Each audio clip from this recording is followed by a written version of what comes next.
Gas turbine research establishment (जीटीआरआई), जो भारत के रक्षा अनुसंधान एवं विकास संगठन (डीआरडीओ) का हिस्सा है, अभी तक अपने महत्वाकांक्षी एडवांस्ड मीडियम कॉम्बैट एयरक्राफ्ट (एएमसीए) प्रोग्राम के लिए इंजन के सह विकास हेतु विदेशी साझेदार का चयन नहीं कर पाया है।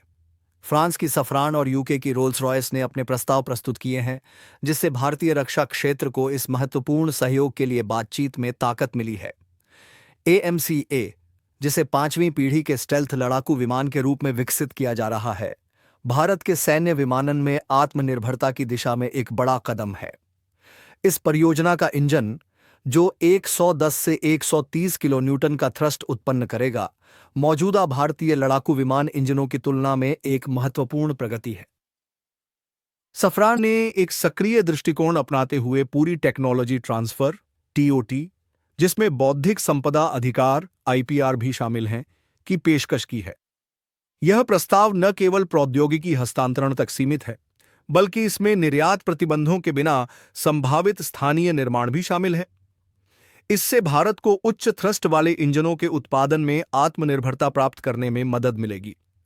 भारतीय बाजार में राफेल लड़ाकू विमान जैसे परियोजनाओं के माध्यम से सफरान की पहले से मौजूदगी एक संभावित विस्तारित साझेदारी की नींव प्रदान करती है। दूसरी ओर, रोल्स रॉयस ने एक सह निर्माण मॉडल का प्रस्ताव दिया है, जो एक नए लड़ाकू इंजन के लिए संयुक्त बौद्धिक संपदा स्वामित्व पर जोर देता है। यह साझेदारी सुनिश्चित करेगी कि इंजन के विकास के दौरान भारत आईपीआर बनाए रखे। रोल्स रॉयस के पास EG-200 जैसे उन्नत इंजनों का व्यापक अनुभव है, जो यूरोफाइटर टाइफून को शक्ति प्रदान करते हैं।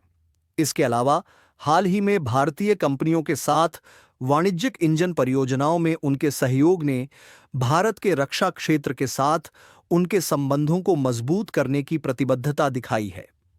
रोल्स रॉयस ने भारत को इंजन निर्माण के लिए एक प्रमुख केंद्र बनाने में सहयोग देने की इच्छा भी व्यक्त की है।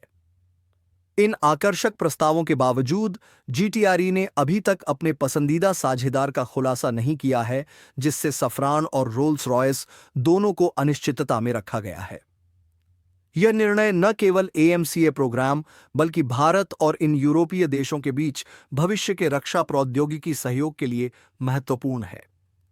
इस विलंब का कारण भारत की व्यापक मूल्यांकन प्रक्रिया है, जिसमें तकनीकी पहलू, भू राजनीतिक कारक और प्रौद्योगिकी हस्तांतरण के दीर्घकालिक लाभ शामिल हैं।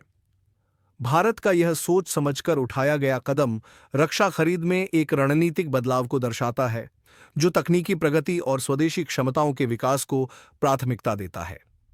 इस सतर्क दृष्टिकोण को या तो दोनों कंपनियों को अपने प्रस्तावों को और बेहतर बनाने के लिए प्रोत्साहित करने की एक रणनीति के रूप में देखा जा सकता है, या यह सुनिश्चित करने के लिए एक गहन जांच प्रक्रिया के रूप में कि चुना गया साझेदार भारत की दीर्घकालिक रक्षा आवश्यकताओं के अनुरूप हो। इस एपिसोड को देखने के लिए धन्यवाद। अगर आपको हमारा कंटेंट पसंद आया तो लाइक बटन दबाना न भूलें। हमारे चैनल को सब्सक्राइब करें और नोटिफिकेशन बेल को ऑन करें, ताकि आपको दक्षिण एशिया की डिफेंस और सिक्योरिटी से जुड़ी हर खबर सबसे पहले मिले।